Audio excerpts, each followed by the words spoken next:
మన శరీరం ఉంది చూసారు, ఇది మనము కాదు. అందుకనే ఎవరైనా చనిపోయినప్పుడు ఆ వ్యక్తి తాలూకా మృతదేహాన్ని అక్కడ పెట్టినప్పుడు అందరూ వచ్చి అడిగే మాట, ఈయన ఎలా పోయారండి అని అడుగుతాం. కళ్ళ ముందు కనపడుతున్నాడు, అదే రూపం, అదే హెయిర్ స్టైల్, అదే ముఖం, అవే కళ్ళు, అదే శరీరం. కానీ మనం ఏమని అడుగుతుంటాం? ఎలా చనిపోయారండి, ఎలా పోయారండి, ఎలా వెళ్ళిపోయారండి అని అడుగుతుంటాం. ఎలా వెళ్ళిపోయారు, ఎలా పోయారు అని నువ్వు అడుగుతున్నావంటే మరి అక్కడ ఉన్నది ఎవరు? అక్కడ పడుకోబెట్టి ఉన్నటువంటి అదెవరు? అదెవరు?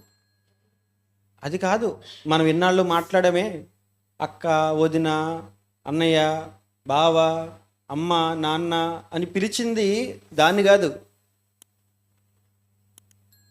మరి దేన్ని పిలిచాం?